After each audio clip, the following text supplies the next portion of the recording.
That meaning in Hindi.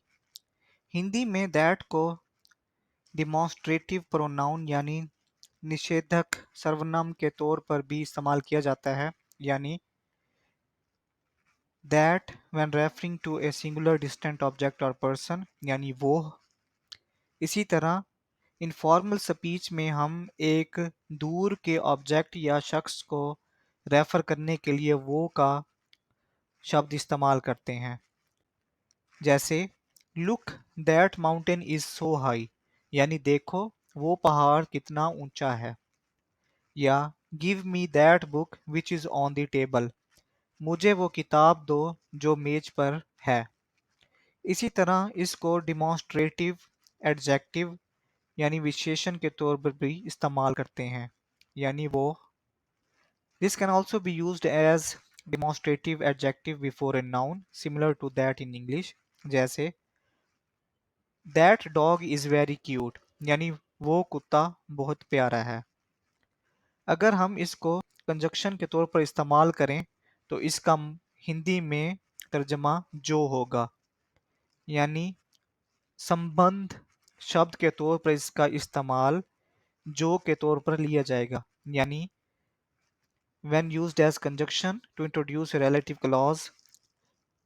इसको हम जुमले की सूरत में अब देखते हैं। I like the girl who is laughing, यानी मुझे वो लड़की अच्छी लगी जो कि हंस रही है। या इसका मुख्तलिफ अल्फाज में मतलब भी लिया जा सकता है, जैसे उतना। अब इसका क्या मतलब है दोस्तों, मैं आपको बताता हूँ। यानी I should not eat that much, यानी मुझे उतना खाना नहीं चाहिए।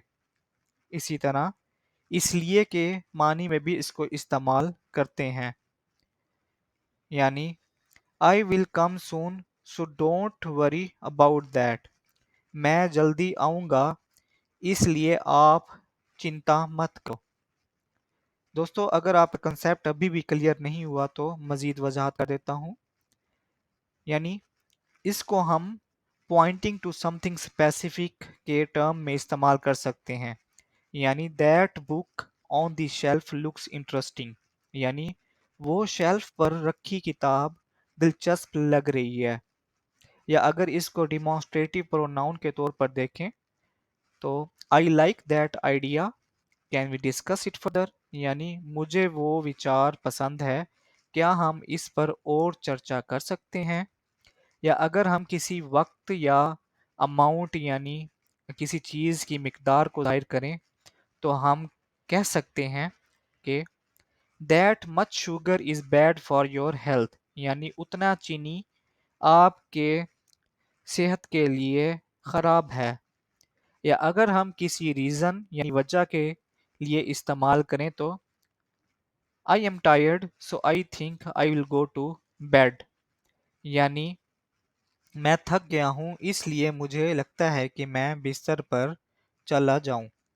तो दैट को हम मुख्तलिफ मानी के लिए इस्तेमाल कर सकते हैं। दोस्तों इस वीडियो को बड़ी मेहनत से तैयार किया है, तो चैनल को लाइक कमेंट शेयर सब्सक्राइब कीजिए। Thank you for watching.